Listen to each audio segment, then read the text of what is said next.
بسم اللہ الرحمن الرحیم۔ میں ساری زندگی دو بندوں کو تلاش کرنے میں ناکام رہا۔ ایک وہ جس نے اللہ کے نام پہ دیا اور غریب ہو گیا ہو، اور دوسرا وہ جس نے ظلم کیا ہو اور اللہ کی پکڑ سے بچ گیا ہو۔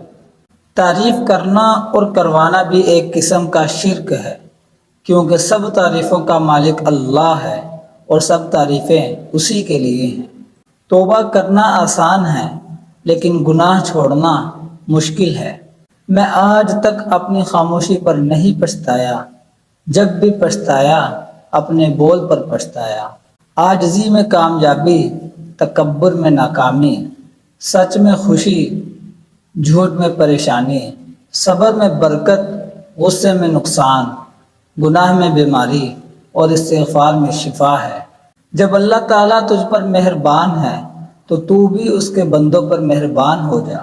تم اپنی ہزار غلطیوں کے باوجود اپنے آپ سے محبت کرتے ہو، لیکن دوسروں کی ایک غلطی کی وجہ سے ان سے نفرت کیوں کرنے لگ جاتے ہو؟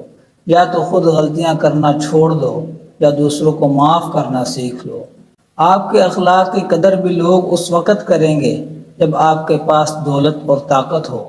غریب کتنا ہی خوش اخلاق ہو، لوگ اس کے اخلاق کو اس کی مجبوری سمجھتے ہیں۔ کبھی بھی بے وقوف کو اپنا رہنما نہ مانو، خواہ دنیا میں عقل مند نہ رہیں، کیونکہ خوبیاں کبھی خامیاں نہیں بن سکتی، اور نہ اچھی چیز کی عدم موجودگی میں کوئی بری چیز بہتر اور اچھی ہو سکتی ہے۔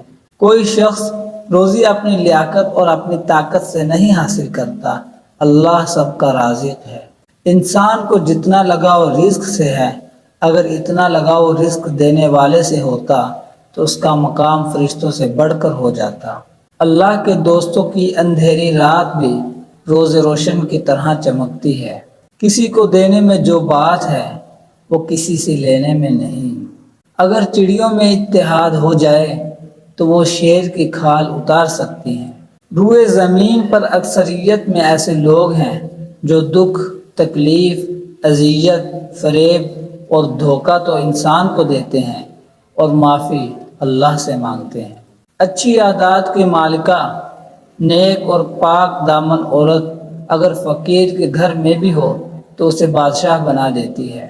پرندوں سے سیکھو کہ وہ جب شام کو گھر جاتے ہیں تو ان کی چونچ میں کل کے لیے ایک دانہ بھی نہیں ہوتا۔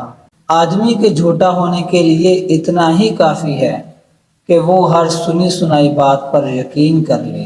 میں اللہ سے ڈرتا ہوں اور اس کے بعد اس نفس سے ڈرتا ہوں جو خدا سے نہیں ڈرتا۔